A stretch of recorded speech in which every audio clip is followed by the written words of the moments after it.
ಇತ್ತೀಚಿನ ದಿನಕ್ಕೆ ಬರೋದಾದ್ರೆ ಕಿಟಲ್, ಧಾರವಾಡದ ಕಿಟಲ್ ಈ ಹಸ್ತಪ್ರತಿಗಳನ್ನ ಗೊತ್ತು ಹಚ್ಚಿ ಹುಡುಕಿ ತೆಗೆದು ಅವನ್ನ ಸಂಗ್ರಹಿಸಿ ಅವುಗಳನ್ನು ಮುದ್ರಣ ಮಾಡೋದಕ್ಕೆ ಬಹಳ ದೊಡ್ಡ ಪ್ರಯತ್ನ ಮಾಡಿದ್ರು. ನಾವು ಒಂದು ರೀತಿ ಬ್ರಿಟಿಷ್ ಅಧಿಕಾರಿಗಳಿಗೂ ಸಹಿತ ಅತ್ಯಂತ ಖಚಿತ ಭಾವದಿಂದ ನೆನಪಿಸ್ಕೊಳ್ಬೇಕು. ಪುರಾತತ್ವ ಇಲಾಖೆ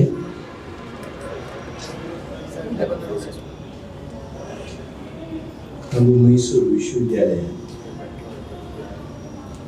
ಜಂಟಿಯಾಗಿ ಏರ್ಪಾಡು ಮಾಡಿರ್ತಕ್ಕಂಥ ಹಸ್ತಪ್ರತಿಗಳ ಸಂರಕ್ಷಣೆ ಮತ್ತು ಡಿಜಿಟಲೀಕರಣ ಈ ಕುರಿತು ಕಾರ್ಯಾಗಾರವನ್ನು ಹಮ್ಮಿಕೊಂಡಿದ್ದೀರಿ. ಈ ಕಾರ್ಯಾಗಾರದಲ್ಲಿ ಮುಖ್ಯ ಅತಿಥಿಗಳಾಗಿ ಆಗಮಿಸಿರ್ತಕ್ಕಂಥ ಸರ್ಕಾರದ ಮುಖ್ಯ ಕಾರ್ಯದರ್ಶಿಗಳು, ಆತ್ಮೀಯರಾದ ಡಾಕ್ಟರ್ ಶಾಲಿನಿ ರಜನೀಶ್ ಅವರೇ,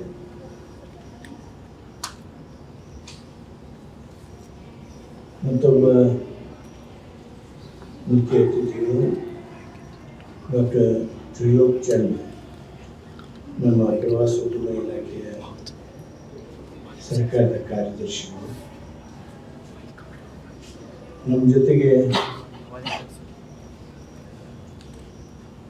ಡಾಕ್ಟರ್ ಗೋಪಾಲಾಚಾರ್ಯ ಅವರು ಇದ್ದಾರೆ, ದೇವರಾಜ್ ಅವರೇ, ಡಾಕ್ಟರ್ ಸ್ಮಿತಾ ಅವರೇ, ಡಾಕ್ಟರ್ ಮುನ್ಸೂರಾಚಾರ್ಯ ನಿಂತಿರ್ತಕ್ಕಂಥ ವಿದ್ವಾಂಸರೇ, ಪತ್ರಿಕಾ ಮಿತ್ರರೇ, ಗೆಳೆಯರೇ, ಹಸ್ತಪ್ರತಿಗಳ ಸಂರಕ್ಷಣೆ ಮತ್ತು ಡಿಜಿಟಲೀಕರಣ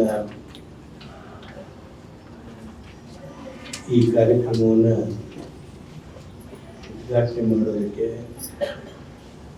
ಸಂತಸ ಹಾಗೂ ಹೆಮ್ಮೆ ಅನಿಸ್ತಾ ಇದೆ. ಈ ಕಾರ್ಯಕ್ರಮದಲ್ಲಿ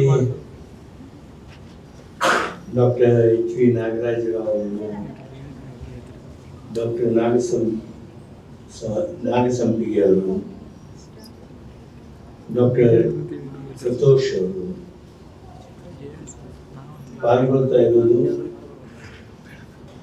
ಸಹಜವಾಗಿ ನನಗೆ ಮಾತ್ರ ಅಲ್ಲ, ಈ ಕಾರ್ಯಾಗಾರದಲ್ಲಿ ಪಾಲ್ಗೊಳ್ಳುವವರಿಗೆಲ್ಲ ಒಂದು ರೀತಿ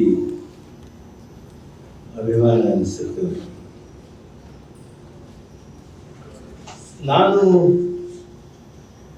ಈ ಹಸ್ತಪ್ರತಿಗಳ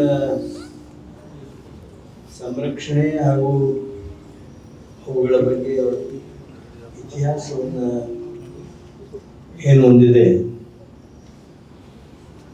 ಆ ಪ್ರದೇಶದಿಂದ ಬಂದವನು. ನಾನು ಬರುವಾಗ ಈ ಇತಿಹಾಸ ತಜ್ಞ ಸಂಶೋಧಕ ಶ್ರೀ ರಾಜಪುರೋಹಿತರ ಮೊಮ್ಮಗನ ಜೊತೆ ಮಾತಾಡ್ತಿದ್ದೆ. ಅವರು ಹೇಳ್ತಾ ಇದ್ರು,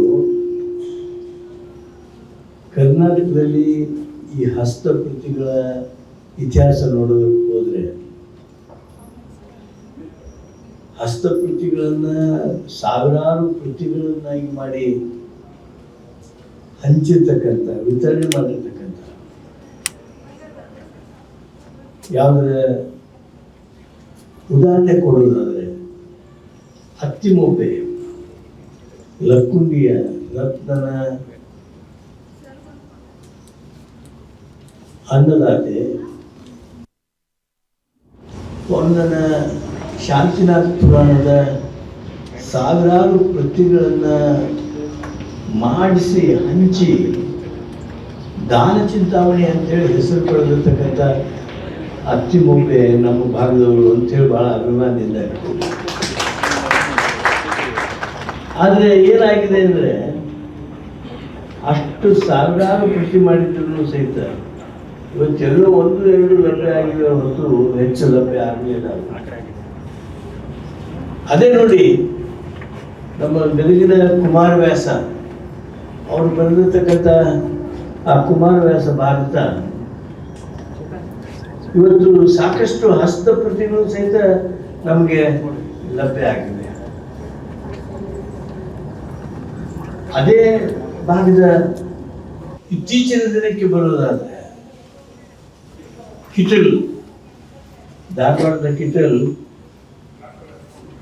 ಈ ಹಸ್ತಪ್ರತಿಗಳನ್ನ ಗೊತ್ತು ಹಚ್ಚಿ ಹುಡುಕಿ ತೆಗೆದು ಅವನ್ನ ಸಂಗ್ರಹಿಸಿ ಅವುಗಳನ್ನ ಮುದ್ರಣ ಮಾಡೋದಕ್ಕೆ ಬಹಳ ದೊಡ್ಡ ಪ್ರಯತ್ನ ಮಾಡಿದ್ರು. ನಾವು ಒಂದು ರೀತಿ ಬ್ರಿಟಿಷ್ ಅಧಿಕಾರಿಗಳಿಗೂ ಸಹಿತ ಅತ್ಯಂತ ಖಚಿತ ಭಾವದಿಂದ ನೆನಪಿಸ್ಕೊಳ್ಬೇಕು. C.P. ಬ್ರೌನ್ ಅಂತವ್ರು ರಾಷ್ಟ್ರದ ಸಾಕಷ್ಟು ಸಂಪತ್ತನ್ನ, ಹಸ್ತಪ್ರತಿ ಸಂಪತ್ತನ್ನ ಮುಂದಿನ ಪೀಳಿಗೆಗೆ ಕೊಟ್ಟಂತವರು, ಮುದ್ರಿಸಿದವರು, ತೆಗೆದುಕೊಂಡು ಹೋಗಿ ಲೈಬ್ರರಿಯಲ್ಲಿ ಇಟ್ಕೊಂಡವರು. ನಿಮ್ಗೆಲ್ಲರಿಗೂ ಗೊತ್ತಿದ್ದಂಗೆ ಕುಲ್ಹಾನ್ ಅಂತ ಹೇಳಿ ಒಬ್ಬ ಕಲಿಕಾ ಅಭ್ಯರ್ಥಿ, ರಿಸರ್ಚರ್, ಸಂಶೋಧಕ, ತಾನು ಚೈನಾಕ್ಕೆ ವಾಪಸ್ ಹೋಗುವಾಗ ಅವನು ದೊಡ್ಡ ಪ್ರಮಾಣದ ಹಸ್ತಪ್ರತಿಗಳನ್ನ ತೆಗೆದುಕೊಂಡು ಹೋದ. ಅವನು ಬರೀತಕ್ಕಂಥ ಒಂದು ಹಸ್ತಪ್ರತಿಗಳೊಳಗೆ ಅವನು ಹೇಳ್ತಿದ್ದ, ನಳಂದ ವಿಶ್ವವಿದ್ಯಾಲಯದೊಳಗೆ 3 ಕಟ್ಟಡಗಳು, 3 ಲೈಬ್ರರಿಗಳು ಈ ಹಸ್ತಪ್ರತಿ ಲೈಬ್ರರಿಗಳ ಇದ್ವು. ಈ ಎಲ್ಲ ಇತಿಹಾಸ ಐತಿ, ನಾವೆಲ್ಲ ಇದನ್ನು ಓದ್ತೀವಿ, ತಿಳಿತೀವಿ. ಇವತ್ತ ಈ ಹಸ್ತಪ್ರತಿಗಳನ್ನ ಡಿಜಿಟಲೈಸೇಷನ್ ಮಾಡಬೇಕು, ಡಿಜಿಟಲೀಕರಣ ಮಾಡಬೇಕು, ತನ್ಮೂಲಕ ಮುಂದಿನ ಪೀಳಿಗೆಗೆ ಇದನ್ನು ತೆಗೆದುಕೊಂಡು ಹೋಗ್ಬೇಕು. ಆ ಮುಂದಿನ ಪೀಳಿಗೆಗೆ ತೆಗೆದುಕೊಂಡು ಹೋಗಿ ತಲುಪಿಸ್ತಕ್ಕಂಥ ಬಹುದೊಡ್ಡ ಜವಾಬ್ದಾರಿ ನಮ್ದು. ಅದರಲ್ಲಿ ವಿದ್ವಾಂಸರದ್ದು ಹೌದು, ಸರ್ಕಾರದ್ದು ಹೌದು. ಆ ಕೆಲಸವನ್ನ ನಾವು ಇವತ್ತು ಶ್ರದ್ಧಾಪೂರ್ವಕವಾಗಿ ಪ್ರಾರಂಭಿಸ್ತಾ ಇದ್ದೀವಿ. ಅಂದ್ರೆ ಹಿಂದೆ ಏನು ಜನ ಅಭಿವ್ಯಕ್ತಿ ಮಾಡಿದ್ರು ಅದು ಕೇವಲ 1-2 ಕ್ಷೇತ್ರದಲ್ಲ. ಈಗಾಗಲೇ ನಮ್ಮ ಮುಖ್ಯ ಕಾರ್ಯದರ್ಶಿ ಆರ್ಕಿಟೆಕ್ಚರ್ ಬಗ್ಗೆ, ನೀವು ಭಾಷೆ ಬಗ್ಗೆ ತೆಗೆದುಕೊಳ್ಳಿ, ಕಲೆ ಬಗ್ಗೆ ತೆಗೆದುಕೊಳ್ಳಿ, ಆಯುರ್ವೇದದ ಬಗ್ಗೆ ತೆಗೆದುಕೊಳ್ಳಿ, ವೇದಾಂತದ ಬಗ್ಗೆ ತೆಗೆದುಕೊಳ್ಳಿ, ಪುರಾಣಗಳ ಬಗ್ಗೆ ತೆಗೆದುಕೊಳ್ಳಿ, ಅಥವಾ ಇತಿಹಾಸದ ಬಗ್ಗೆ ತೆಗೆದುಕೊಳ್ಳಿ, ಯಾವುದೇ ಕ್ಷೇತ್ರ ಓದಿದ್ರು, ಜ್ಯೋತಿಷದ ಬಗ್ಗೆ ತೆಗೆದುಕೊಳ್ಳಿ, ಇವೆಲ್ಲವೂ ಹಸ್ತಪ್ರತಿಗಳ ಮೂಲಕನೇ ನಮಗೆ ಬಂದಿರುವ ದೇಣಿಗೆಗಳು. ನಮಗಿವು ಯಾವುವು ಇವತ್ತಿನ ಮೊಬೈಲ್ ಮೂಲಕ ವಾಟ್ಸ್ಆ್ಯಪ್ನೊಳಗೆ ಬಂದಿರುವ ಅಲ್ಲಿ ಇವೆಲ್ಲದರ ಮೂಲ ಈ ಹಸ್ತಪ್ರತಿಗಳು. ಈ ಹಸ್ತಪ್ರತಿಗಳನ್ನ ನಾವು ಎಷ್ಟು ಗೌರವಿಸಿದ್ರು ಕಡಿಮೆ. ನಾವು ಇವತ್ತು ಎಚ್ಚೆತ್ತಿದ್ದೇವೆ, ಜಾಗೃತರಾಗಿದ್ದೇವೆ. ಡಿಜಿಟಲೀಕರಣದ ಮೂಲಕ ಇವನ್ನ ಮುಂದಿನ ಪೀಳಿಗೆಗೆ ಓದು ತಲುಪಿಸ್ತೇವೆ. ಆದ್ರೆ ಬಹಳ ದೊಡ್ಡ ಕೆಲಸ ಇನ್ನು ಸರ್ಕಾರ ಮಾಡಬೇಕಾಗಿದೆ. ಅದು ಕೇಂದ್ರ ಸರ್ಕಾರ ಇರ್ಬೋದು, ರಾಜ್ಯ ಸರ್ಕಾರ ಇರ್ಬೋದು. ಅದು ನಮ್ಮ ಮುಖ್ಯ ಕಾರ್ಯದರ್ಶಿಗಳಲ್ಲಿರುವಾಗ, ನಮ್ಮ ಇಲಾಖಾ ಕಾರ್ಯದರ್ಶಿಗಳಿರುವಾಗ, ದೇವರಾಜ್ ಇರುವಾಗ, ನಮ್ಮ ಪುರಾತತ್ವ ಇಲಾಖೆಯ ಆಯುಕ್ತರು, ನಾವು ಈಗಾಗಲೇ ಈ ಸ್ಮಾರಕಗಳನ್ನ ರಕ್ಷಣೆ ಮಾಡೋದಕ್ಕೆ ಕಾನೂನು ಮಾಡಿದ್ವಿ. ಅವುಗಳನ್ನು ಹೇಗೆ ರಕ್ಷಣೆ ಮಾಡಬೇಕು, ಹೇಗೆ ವಿದ್ವಾಂಸರು ಬಹಳಷ್ಟು ಚೆನ್ನಾಗಿ ಹೇಳ್ತೀನಿ. ನಮ್ಮ ರಾಜ್ಯದೊಳಗೆ 25 ಸ್ಮಾರಕಗಳು, 25,000 ಸ್ಮಾರಕಗಳು, 25,000 monuments, small, big, including ಶಾಸನ. ಇವೆಲ್ಲ 25,000 ನಾವು ಸರ್ಕಾರ ಇಲ್ಲಿವರೆಗೆ ರಕ್ಷಿತ ಸ್ಮಾರಕಗಳು ಅಂತ ಬರೇ 800 ಕಷ್ಟ ಹೇಳಿದ್ರು. ಈಗ ಮತ್ತೆ ಹೇಳ್ತಾ ಇದ್ದೇವೆ ಅದನ್ನ ಏನಿಲ್ಲ ಅಂದರೂ ಒಂದು 5,000ಕ್ಕೆ ಓಟ್ ತಲುಪಿಸ್ಬೇಕು ನಮ್ಮ ಈ ಸರ್ಕಾರದ ಅವಧಿಯೊಳಗೆ ಅಂತೇಳಿ ಪ್ರಯತ್ನ ಮಾಡ್ತಾ ಇದ್ದೇವೆ. ಅಂದ್ರೆ ಸ್ಮಾರಕಗಳನ್ನ ರಕ್ಷಣೆ ಮಾಡಿದ್ದೀವಿ. ಆದ್ರೆ ಇಲ್ಲಿವರೆಗೆ ಹಸ್ತಪ್ರತಿಗಳನ್ನ ರಕ್ಷಣೆ ಮಾಡುವ ಕೆಲಸ ಸರ್ಕಾರ ವೈಜ್ಞಾನಿಕವಾಗಿ ಆ ಲಕ್ಷ್ಯ ಕೊಡಲಿಲ್ಲ ಅಥವಾ ಪಂಡಿತರು ನಮ್ಗೆ ಒತ್ತಾಯ ಮಾಡಿಲ್ಲ. ಎಲ್ಲವೂ ನಮ್ಮ ಮೇಲೆ ಜವಾಬ್ದಾರಿ ಹೊತ್ಕೊಳ್ಳಬಾರದು. ಈ ಹಸ್ತಪ್ರತಿಗಳನ್ನ ಕಾಪಾಡೋದ್ರ ಸಲುವಾಗಿ, ಸಂರಕ್ಷಿಸುವುದರ ಸಲುವಾಗಿ, ಅವುಗಳನ್ನು ಮುಂದಿನ ಜನಾಂಗಕ್ಕೆ ತೆಗೆದುಕೊಂಡು ಹೋಗೋದ್ರ ಸಲುವಾಗಿ, ರಕ್ಷಣೆಗಾಗಿ ಒಂದು ಕಾನೂನನ್ನ ಮಾಡಬೇಕಾಗಿರ್ತಕ್ಕಂಥ ಅತ್ಯಂತ ಅಗತ್ಯತೆ ಇದೆ. ನಾವು ನೋಡಿ, ನೀವೆಲ್ಲ ಗಂಭೀರವಾಗಿ ಗಮನಿಸ್ಬೇಕು. ಏನು ಸಾರ್ವಜನಿಕರು ಹೇಳ್ತಾರ, ಮಾಧ್ಯಮ ಹೇಳ್ತಾರೆ, ಅದನ್ನ ಎಲ್ಲರೂ ಸರ್ಕಾರದಾಗಿದ್ದವರು ಓಡಾಡಿ ಆ ಕೆಲಸ ಮಾಡ್ತೀವಿ.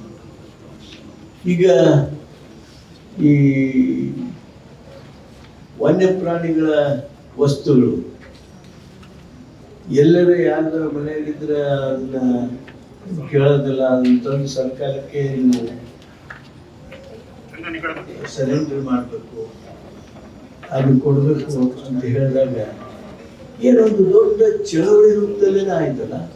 ಕಾನೂನು ಮಾಡಿದ್ವಿ, ಆ ಕಾನೂನು ತಕ್ಕಂತೆ ನಡಿಬೇಕು ಅಂತ ಹೇಳಿ ಯಾರ ಮನೆಯಾಗ ಯಾವ ಸ್ವಾಮಿಗಳ ಹತ್ರನೂ ಸಹಿತ ನೀವು ವೇದ ಓದಿ ಮುಂದೆ ನಾನು ಹುಲಿ ಚರ್ಮ ಹಾಕೊಂಡ್ಕೊಂಡಿರ್ತೇನೆ ಅಂತಂದ್ರೂ ನಿಮ್ಮಲ್ಲಿನೂ ಬಿಡಲಿಲ್ಲ. ಮಠಮಾನ್ಯಗಳಿಗೂ ಹೋಗಿ ಆ ಚರ್ಮ ತೆಗೆದುಕೊಂಡು ಬಂದಿದ್ರು. ಆದರೆ ಅದಕ್ಕಿಂತ 1000 ಪಾಲು ದೊಡ್ಡ ಆಸ್ತಿಯಾಗಿರ್ತಕ್ಕಂಥ ಈ ಹಸ್ತಪ್ರತಿಯನ್ನು ಸಂಗ್ರಹಿಸುವುದಕ್ಕೆ ಒಂದು ಕಡ್ಡಾಯವಾಗಿರ್ತಕ್ಕಂಥ ಕೆಲಸ ಮಾಡಿಲ್ಲ. ನಾವು ಇದನ್ನು ಯಾರಿಂದರ ಕಿತ್ಕೋಬೇಕು ಅಂತ ಅಲ್ಲ. ಹಸ್ತಪ್ರತಿ ಯಾರು ಇಟ್ಕೊಂಡಿದ್ರು ಅಂದ್ರೆ, ಇಷ್ಟು ವರ್ಷ 100 ವರ್ಷ ಇಟ್ಕೊಂಡಾರ ಅಂದ್ರೆ ನಮ್ಗಿಂತ ಹೆಚ್ಚು ಆಸಕ್ತಿ, ಶ್ರದ್ಧೆ ಹಾಗೂ ಅದರ ಬಗೆಗೆ ಅಭಿಮಾನ ಆ ವ್ಯಕ್ತಿ, ಆ ಕುಟುಂಬದಲ್ಲಿದೆ, ಆ ಸಂಸ್ಥೆಯಲ್ಲಿದೆ. ಅವರಿಂದ ಕಿತ್ಕೊಳ್ಳೋದಿಲ್ಲ. ಆದರೆ ಅವರು ಅದನ್ನ ಡಿಕ್ಲೇರ್ ಮಾಡಬೇಕು. At least he should give copy of that. ಅವರು ಕಾಪಿ ಮಾಡಿ ಕೊಡೋಕ್ಕಾಗಲಿಲ್ಲ ಅಂದ್ರೆ ನಾವು ಕಾಪಿ ಮಾಡಿಸಿ ಅವ್ರಿಗೆ ತಿರುಗಿ ಕೊಡ್ತೀವಿ.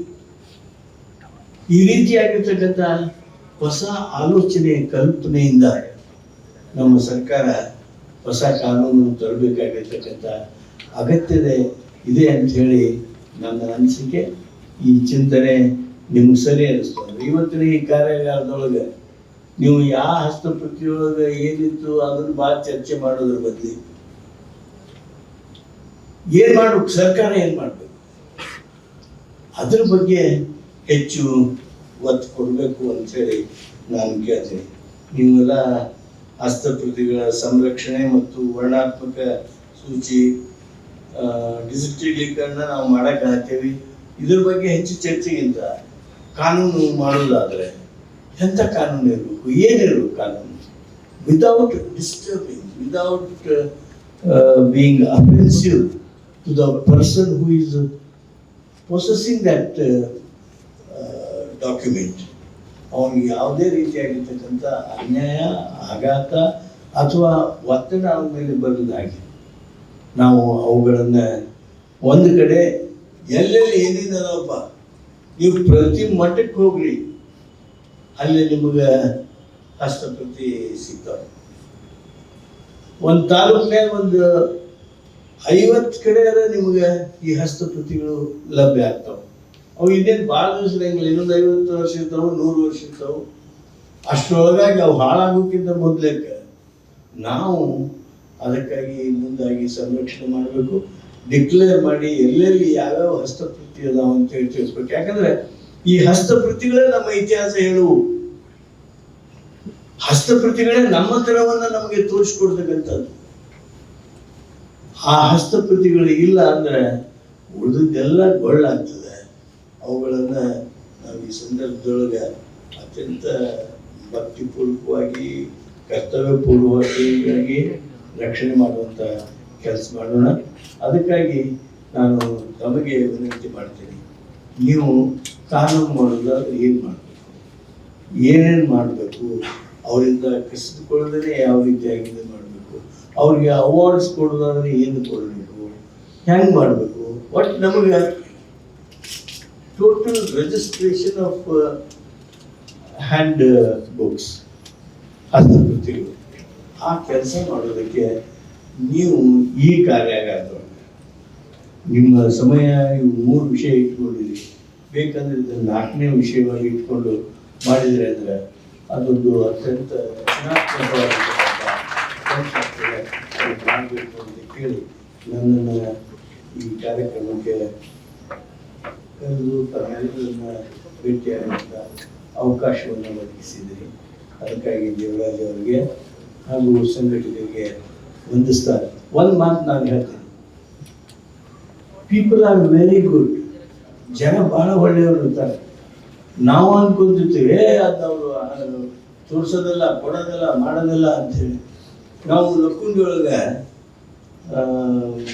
ದೇವರಾಜ್ ಅವರು ವಿಶೇಷ ಆಸಕ್ತಿ ತಗೊಂಡಿದ್ರು. ಒಂದು ಪ್ರಾಚ್ಯಾವಶೇಷಗಳ ಅನ್ವೇಷಣೆ ಅಂತ ಒಂದು ಕಾರ್ಯಕ್ರಮ ನಮ್ಮ ಡೆಪ್ಯೂಟಿ ಡೈರೆಕ್ಟರ್ಸ್ ಎಲ್ಲ ಇಲ್ಲ, ಪ್ರಾಚ್ಯಾವಶೇಷಗಳ ಅನ್ವೇಷಣೆ ಅಂತ ಮಾಡಿದ್ವಿ. ನಾವು 10 ಪಲ್ಲಕ್ಕಿ ತಗೊಂಡು, ಒಂದು ಪಲ್ಲಕ್ಕಿ ನಾ ಹೊತ್ತಿದ್ದೆ, ಒಂದು ಪಲ್ಲಕ್ಕಿ ನಮ್ಮ ಕಾರ್ಯದರ್ಶಿಗಳು ಹೊತ್ತಿದ್ದೆ, ಒಂದು ಪಲ್ಲಕ್ಕಿ ನಮ್ಮ ಆಯುಕ್ತರು ಹೊತ್ತಿದ್ರು, ಒಂದು ಪಲ್ಲಕ್ಕಿ ಪಂಚಾಯತಿ ಚೇರ್ಮನ್ ಹೊತ್ತಿದ್ದೆ, ಒಂದು ಪಲ್ಲಕ್ಕಿ ಭಾಗದ MLA ಹೊತ್ತಿದ್ರು. 10 ಪಲ್ಲಕ್ಕಿ ತಗೊಂಡು ಹೋದ್ರೆ ನಿಮಗೆ ಆಶ್ಚರ್ಯ ಆಗ್ಬೋದು. 1050 ಪ್ರಾಚ್ಯಾವಶೇಷಗಳನ್ನ ನಾವು ಒಂದು ಹಳ್ಳಿಯೊಳಗೆ ನಮ್ಗೆ ತಂದುಕೊಟ್ರು. ಒಂದು ಹಳ್ಳಿಯೊಳಗೆ ಏನು ಅದರೊಳಗೆ ಏನೇನು ತಂದುಕೊಟ್ರು ಅಂತೀರಿ ನೀವು? ನಾಣ್ಯ ತಂದುಕೊಟ್ರು, ಮುತ್ತು, ರತ್ನ, ಹವಳ ತಂದುಕೊಟ್ರು, ಅತ್ಯಂತ ಸುಂದರವಾಗಿರ್ತಕ್ಕಂಥ ಮೂರ್ತಿಗಳನ್ನು ತಂದುಕೊಟ್ರು. ಅವ್ರ ಕಟ್ಟೆಗಳ ಅವನು ಹುಗಿದಿಟ್ಟಿದ್ರು, ಆ ಕಟ್ಟಿ ತೆಗೆದು ನಮ್ಮ ಪಲ್ಲಕ್ಕಿಗೆ ಹಾಕಿದರು. ಇದನ್ನು ಯಾಕೆ ಹೇಳ್ತೇನೆ ಅಂದರೆ, ಇದೊಂದು ಜನರ ಮೂಮೆಂಟ್ ಅಂದರೆ, ಚಳವಳಿ ಅಂದರೆ. ಹಸ್ತಪ್ರತಿಗಳನ್ನು ರಕ್ಷಿಸಬೇಕು, ಹಸ್ತಪ್ರತಿಗಳನ್ನು ಎಲ್ಲರೂ ಒಂದು ಕಡೆ ದಾಖಲಿಸಬೇಕು. ಅದಕ್ಕಾಗಿ ನಾವು ಜನರಿಗೆ ಪ್ರೋತ್ಸಾಹ ಮಾಡುವಂಥ ಕೆಲಸ ಆಗಬೇಕಾಗಿದೆ. ಅದನ್ನು ನಾವು ಎಲ್ಲರೂ ಕೂಡಿ ಮಾಡೋಣ ಅಂತ ಹೇಳಿ ಮತ್ತೊಮ್ಮೆ ತಮ್ಮೆಲ್ಲರಿಗೂ ಮನಸ್ಸನ್ನು